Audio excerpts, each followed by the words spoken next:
RSS রাষ্ট্রীয় স্বয়ংসেবক সংঘ 1925 সালে তৈরি হয়েছিল। 98 বছর বয়স এই সংগঠনের।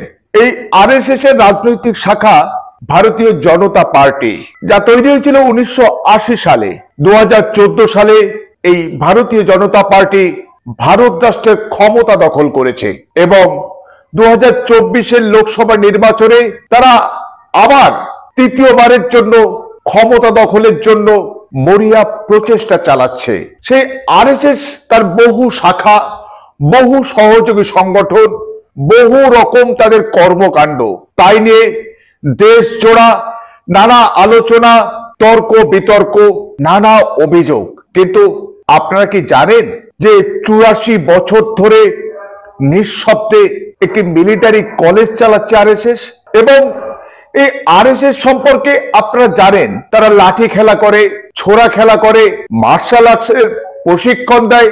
এসব খবর মোটামুটি সাধারণ জনগণ তারা জানেন, কিন্তু তারা বোধহয় জানেন না যে ভোসলে মিলিটারি স্কুল নামে মহারাষ্ট্রের নাসিকে তারা একটি মিলিটারি প্রশিক্ষণ দেওয়ার জন্য একটি স্কুল তৈরি করে ফেলেছেন, যার অন্যতম প্রতিষ্ঠাতা বালকৃষ্ণ মুঞ্জে, যিনি ইতালির ফ্যাসিস্ট শাসক মুসোলিনির অনুপ্রেরণায় 1937 সালে এই মিলিটারি কলেজটি তৈরি করেছিলেন। কলেজটি পরিচালনা আরএসএস প্রভাবিত সংস্থা central Hindu military education society. Bhonsle military স্কুলের ঘোষিত উদ্দেশ্য এটা যে ভারতীয় সেনাবাহিনীতে চাকরি পাবার উপযুক্ত করে ছাত্রদের শিক্ষা দেওয়া বা শিক্ষিত করে তোলা।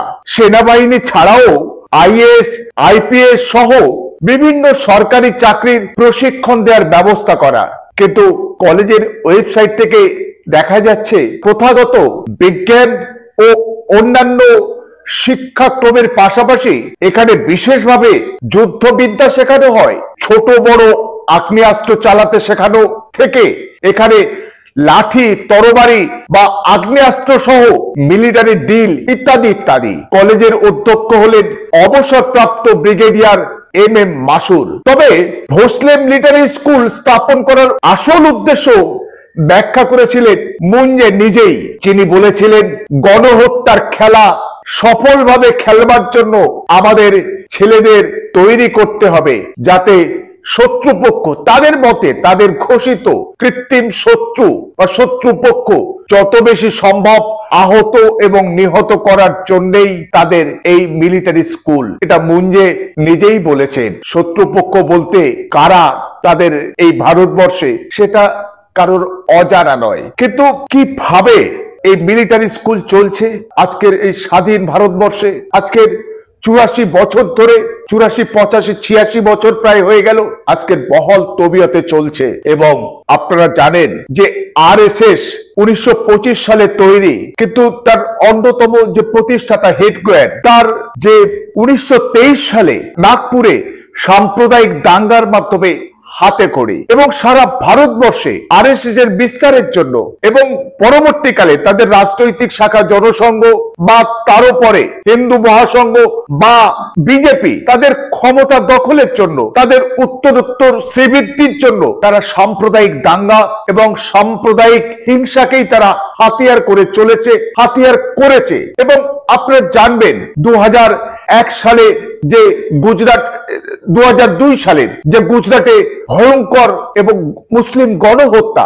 সেখানেও কিন্তু এই সাম্প্রদায়িক এবং ফ্যাসিস্ট শক্তির একাংশ তারা কিন্তু যথেষ্ট প্রশিক্ষিত এবং যথেষ্ট একেবারে পূর্ব পরিকল্পিত ব্যবস্থাপনা অনুযায়ী সমস্ত গণহত্যা তারা সংগঠিত করেছিল। কিন্তু শুধুমাত্র 2002 এর গুজরাট দাঙ্গা নয়, সারা ভারতবর্ষে বিভিন্ন সময়ে, সে ভাগলপুরে হোক, নেলিতে হোক, সৌরাষ্ট্রে হোক, আহমেদাবাদে হোক, যে অসংখ্য শত শত যে দাঙ্গা, আসলে দাঙ্গা তো নয়, মুসলিম গণনিধনযোগ্য তারা চালিয়েছে সবকিছুই এই আরএসএস এর প্রশিক্ষিত বাহিনীর উপস্থিতি কিন্তু টের পাওয়া গেছে, এবং সেই প্রশিক্ষিত না হলে তারা এত সুচারুভাবে সুন্দরভাবে এইভাবে কিন্তু গণনিধনযোগ্য তারা চালাতে পারত না। তাই এই ভোসলে মিলিটারি স্কুল মহারাষ্ট্রে এখনো বহাল তবিয়তে চলছে। রাষ্ট্রসমূহ বিভিন্ন সরকার এসছে গেছে, কিন্তু এই আরএসএস এর ভয়ঙ্কর অন্যায় এবং অপকর্ম এবং মানুষ মারার যে কলা কৌশল এবং কসরত তৈরির বা রপ্ত করার যে সমস্ত চালাকি এবং দেশ জুড়ে গণহত্যা বা গণহিংসা ছড়িয়ে দেওয়ার একটা যে পরিকল্পনা, এটাই আসলে ভোসলে মিলিটারি স্কুলের অন্যতম কাজ। শুধু ভোসলে মিলিটারি স্কুল, সারা ভারতবর্ষের বিভিন্ন প্রান্তে বিভিন্ন সময়ে আরএসএস এর মদদে, আরএসএস এর প্রচেষ্টায় আজকের বিভিন্ন রকমের অস্ত্র প্রশিক্ষণ শিবির চলছে।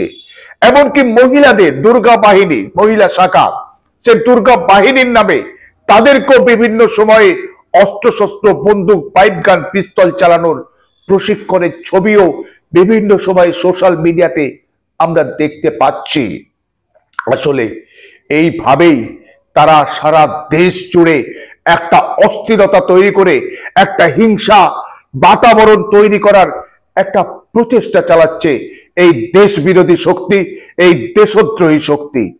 এবং এই ভোসলে মিলিটারি স্কুল থেকে অবশ্যই অনেকে হয়তো মিলিটারিতে বা সেনাবাহিনীতে তারা চাকরি জুটিয়ে নিচ্ছে, এবং সেখানে তাদের মন এবং মগজ সাম্প্রদায়িক বিদ্বেষে ভরপুর করে তাদেরকে ছেড়ে দেওয়া হচ্ছে। ফলে সেই সাম্প্রদায়িক মগজ নিয়ে, সাম্প্রদায়িক মাথা নিয়ে তারা সেনাবাহিনীতে যাচ্ছে, এবং সেখানেও কিন্তু বিভিন্ন রকম সাম্প্রদায়িক কাজকর্ম, সাম্প্রদায়িক ভেদ বুদ্ধি তাদের লালিত করতে বা লালন করতে তাদেরকে দেখা গেছে।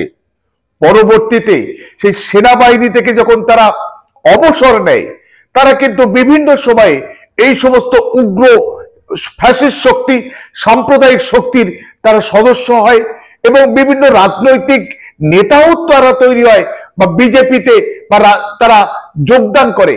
তাই দেখা যায়, এবং তারা বিভিন্ন মিডিয়ায় কেউ ব্রিগেডিয়ার, কেউ কর্নেল, কেউ কমান্ডার, এই সমস্ত নাম নিয়ে তারা বিভিন্ন মিডিয়ায় বিভিন্ন চ্যানেলে আসে। আসলে তারা আসে এবং সেখানে সাম্প্রদায়িক বিদ্বেষ, তাদের সাম্প্রদায়িক মনোভাব ভীষণভাবে প্রকট থাকে, প্রকট দেখা যায়। কারণ কি তাহলে এই আরএসএস এর মানসিকতা, আরএসএস এর মগজ তারা পেয়ে তারা কি এইভাবে সমস্ত স্তরে, সমস্ত ক্ষেত্রে তারা সাম্প্রদায়িক বিভেদকামিতা এবং সাম্প্রদায়িক অস্থিরতা তৈরির জন্য, দেশকে পিছিয়ে দেওয়ার জন্য, সম্প্রদায়ে সম্প্রদায়ে, জাতিতে জাতিতে হিংসা এবং বিদ্বেষ ছড়ানোর জন্য এই সমস্ত তারা অপকর্ম চালিয়ে চলেছে? তাই সাধু সাবধান সমস্ত দেশপ্রেমিক ভারতবাসী, বঙ্গবাসী, এই আরএসএস ফ্যাসিস্ট সাম্প্রদায়িক বিভেদকামী শক্তির বিরুদ্ধে তারা ঐক্যবদ্ধ হোক, এবং তারা যে কোনো মূল্যে 2024 লোকসভা নির্বাচনে এই আরএসএস এর রাজনৈতিক শাখা বিজেপি বা তাদের রাজনৈতিক জোট এনডিএ কে যে কোনো মূল্যে পরাস্ত করুক।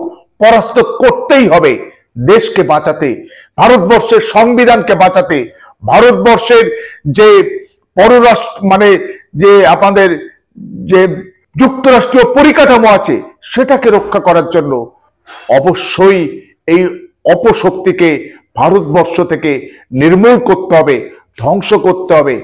দেশের জন্য, দেশের যে ঐতিহ্য, দেশের যে পরম্পরা, যে বৈচিত্র্যের মধ্যে ঐক্য, সেটাকে ধরে রাখার জন্য।